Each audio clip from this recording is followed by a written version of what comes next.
Good morning, beautiful souls. Happy Friday. Tim in the woods. Friday Ascension update. It is the 1st of November and we had the beautiful Halloween Samhain celebrations, although my good friend Abby Wynn says that the actual true festival of Samhain isn't until next weekend, and I will most definitely take that on board. So what's coming through, what's in the field, what's going on? So many different things. So much is occurring at the moment. It's almost a bit of a fine art identifying what it is that we should be focusing on, what's coming up, what's presenting itself, or even begs the question, do we need to be focusing on anything at all outside of ourselves, outside of the sphere or the biosphere of our own personal reality? And we are now in the countdown. Okay, we're in the what astrologically we're in the countdown for the last 19 days of Pluto in Capricorn. And I remember writing about this in my newsletter yesterday. Dates, we as humans, particularly light workers on an ascension pathway with a mission, who are we're very much part of the energies that are occurring at the moment, but we're also part of a group of souls that have almost undertaken the suffering of the world energetically. And for those of you that have been doing this for a while, you know what I'm talking about. There was a very interesting soul contract that the majority of us had. If you were awake, say in the 80s and the 90s and the decade of the first decade of the 2000s, when we were all preparing for what was coming in 2012 onwards, there was almost an unseen contract. It's almost a little bit of sleight of hand, maybe. We'd all agreed very much to be part of the transmutation of the pain of the world, a little bit like the Brotherhood of the Golden Robe, or the group of souls led by Lord Katumi, who wear the golden robe to heal the pain of the world and to take it away from others. And of course that parameter has very much changed now. It's not our job to take the pain of others. It's their job in many cases to move through the processes that they need to. But nonetheless, leading up to 2012, we all collectively, and I'd say this is pretty much across the board, we all had agreements via soul contract to alchemize the world around us, and we didn't even know this was going on. Okay, so from 2012 onwards, we then had the optional clause put into our soul contracts. And again, this is something that we kind of had to learn as we go along. It wasn't kind of, you didn't receive a letter from the Intergalactic Council on the first day of the day of the progress through the fourth dimension saying, oh, you know, your energy clearance is now optional. You can step out of this if you want. We kind of had to grind through it and find out ourselves. We received messages from other people. We got the indication or the intuition very strongly that this was something that we no longer wish to carry. And so even up to this very point in time, it is completely optional whether we go out into the world around us and and take on all the pain. And it's become very much a thing that we are saying, no, we've got our own stuff to deal with now. The world has got to change without interference. That's part of the process at the moment. It's difficult as empathic, love-filled, highly sensitive light workers to witness what's going on around us, but understand that it's all part of the process. Of course, we call in the energies, we intercede, but the unconscious taking on of other people's energies and just transmuting it and then wondering what the hell's going on with us, those days are over. So there's something that's going on in the field, particularly over the next 19 days, which we're all most likely, and I'm not saying this is a definite, we're probably all going to find it a little bit challenging. And I never really like talking about anything kind of 3D or matrix orientated or political, but it's worth mentioning this morning. For example, in the UK, we've just had a governmental budget which is designed specifically to crucify small businesses, and we're all asking ourselves, when does it stop? When do we draw the line in the sand? When do things become when do they change from being extremely challenging to being delightful, being joy-filled? And that is all down to us. We're being asked very much at the moment to find the light. The distractions, as predicted, are being rolled out. So although this might feel that it's separate from the spiritual pathway, it's not. It's very much part of the process that we're going through at the moment. The control matrix, the powers that were, are now flexing everything, absolutely everything that they can upon us. Conflict, changes in education, changes in the what we would maybe regard as the surveillance state, the things being rolled out in all of the countries to almost remove what we have, and financially, freedom wise. I never usually go down this road, but it's worth being aware because it affects every single one of us on a day-to-day basis. Much as we would all love to be completely unplugged from this matrix, we still live our day-to-day lives being part of it. But as you are participating in this, as you are being part of it, it's your personal choice, or it's our personal choice, how it affects us and how we are looking at creating for the future. So this is kind of what I would describe the line in the sand that we draw now. Excuse me. The line in the sand that we draw now is it's got to be an absolute line. It's going to be, how much are we going to allow this to affect us? And if we are going to make choices, how do we make the choice of taking the correct action? What is the correct action? Do we just stand still and pray for a solution? We are going to be navigating the next phase very much of looking to create our perfect reality. Now, this might sound like an insurmountable task when you've got every single aspect of the old world that we are still part of, looking to bring our energy down as low as possible. And here, within this, lies the test. It's not about inactivity. It's not about being completely oblivious to what's going on. It's about holding your light, holding your line, focusing on the things that are positive. So in a world where there is a balanced mixture of good and bad, it might be that you feel that everything is bad. It might be that you are overwhelmed with negative information at the moment. And in many cases, being plugged into social media on any level gives the opportunity for that gateway to be opened for all the ghoulies to come kind of like slithering out and making life really difficult. Again, a test. Balance. Okay? I've always said it's very easy to be spiritual if you're sat at the top of a mountain completely on your own, unfazed by the world around you, eating berries and other healthy food. Anybody can be fifth dimensional under those circumstances. What we're being called to be at this moment in time, more so than ever at present, is to be fifth dimensional in heart, in soul, in thought and word and deed under the current circumstances. Now, as I mentioned earlier, this might be something that feels almost ridiculously challenging.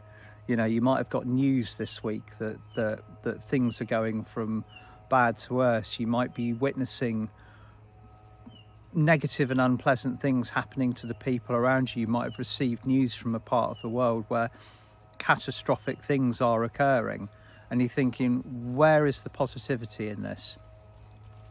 You have to look for the light, okay? There is just as much good and beauty and radiance in this world at this moment in time, but we are easily distracted, and there are multiple opportunities for us to be guided off in a different direction.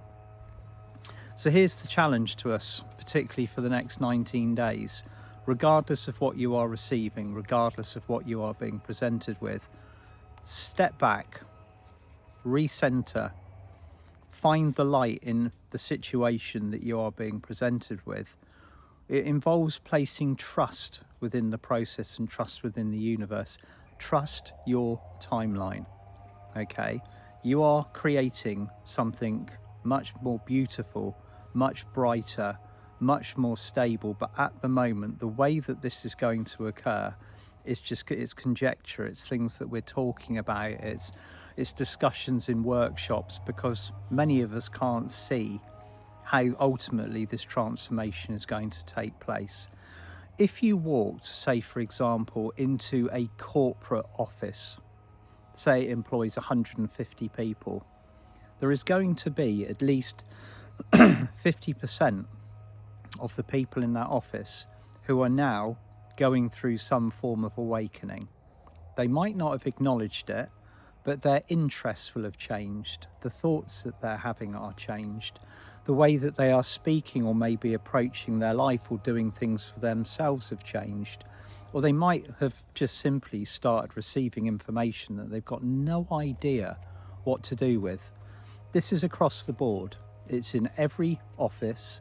It's in every workplace, it's in every corporate institution, it's in the banks, it's in politics, it's in the military, it's in every single structure around you is now filled with people who are going through an awakening process. They're also filled with people who are still resisting it, but the numbers are rising. So what we need to be doing at the moment, and this is what I feel very strongly, is to hold our light, hold our lines, worry about, if we're going to worry about holding our frequency in the highest space. And worry is the wrong word. That's human speak for what we're going to be concerned about next. It's human to feel emotions, and especially at a period of time where we are being required almost, I would regard this period as compulsory shadow work, okay? A lot of it, and I've spoken about this before, I was writing about it in my newsletter yesterday. Compulsory shadow work means that you're going to do it regardless, okay? Beforehand, most of us avoided it like the plague, especially me. And I was like, well, I work with the light. Why would I want to do shadow work? It's grotty. I don't want to feel those emotions. I want them to stay in the basement underneath the floor. And all the light that I deal with and all of the violet flame, it will make it go away because I'm a good person and I use alchemy and I have a mastery of the energies around me. It's not how it works. So all of the stuff that's coming up for you at the moment, the triggers that you are witnessing, say you've had financial information, say people around you are going through some kind of personal catastrophe, okay, this is the shadow work. This is where we deal with the emotions that are coming up within ourselves, the triggers, the things that have occurred to you in your lifetime up to this point, and the things that have occurred to you in previous lifetimes that you are carrying the can for, you're carrying the karma for. All of this is going to be coming up at the moment. So this is what I mean by compulsory shadow work. It's going to be something that you are navigating through. It could be the way that somebody is acting or reacting to you. It could be that you've recently raised your light and this is an old personal favourite of mine because I've seen it so many times. You could recently have gone through your shift. You could have started raising your vibration. You're speaking differently. Maybe you're dressing differently. You're eating differently. You're not doing the things that you used to do. And all of a sudden, all of the people around you, your old friends, your old friendship circle might have been with you all of your life. Could be your partner, your siblings. All of a sudden, they're starting to like, oh my God, what's happened to you? You know, you're not the person you used to be. That's the favourite line that you might hear, or you will hear. You've changed. And if that's presented to you in a way from somebody else's negative perspective, it can have an impact. So all of this is going on at the moment. You will be presented with your personal shadow to trigger you, to take you back to that point in time, to bring that stuff up. That's why the world looks as if it is caving in at the moment, because it has to change. It has to transform. And all of these partially or fully awakened souls in the institutions around us, you're not going to see them unless you look for them. You've got to single that out. You've got to make the point of looking for the light. And these might sound like strong words or words of absolute, but I've heard them from Merlin. It's like we in order to, I can't remember what his exact words were, in order to experience the luminosity of our light, we have to first release and dissolve the shadows, or something like that. I'm sure he's not going to take me to task for not remembering what exactly he said. So the shadow work is essential. What we are experiencing is essential at this moment in time. It might not be pleasant, might not be what you want to look at, you might not want to hear or see it, but we're moving through it regardless. So for the next 19 days, just bear this in mind more than anything else, and also be aware of the fact that once the 19th of November occurs, it's not going to be instant sunshine. We're still going to be moving through this process, but the energy will be far more on our side. It will not be easy. It's not an easy place now for the Matrix to conduct its magic. It has no more magic sources. It's having to source its energy from the focus and intention of the people that are being involved with it. So once you remove your attention, once you take your attention, your fear, your anxiety, your point of focus away from the subject in hand, it loses its power. And so there we are now creating our own timeline. And this timeline, as I've mentioned before, it's an absolute. This is where we all converge together from all of our different, from our faiths, from our countries, from all of our different points of incarnation, and we all gather together on the same road, the same golden road, walking forwards. We've all got our different missions on this planet, but the energy frequency that we're all aligned to matches. It has a resonance. There is a cellular chime and an energetic chime between each and every one of us, because we are here to create a golden future. In order to create that golden future, we have to release everything that we do not wish to take with us. So that's my Friday morning sermon from the woods. And another part of the very, very important part of our journey at the moment is what we would regard or call as the golden children, the new children of our beautiful planet, the future of our world. And being Friday today, on the 3rd of November at 7 o'clock, I am running my final instalment of the Sunday Night Ascension Club, which I'm loved doing it this year, but I can't believe we're now at the last one.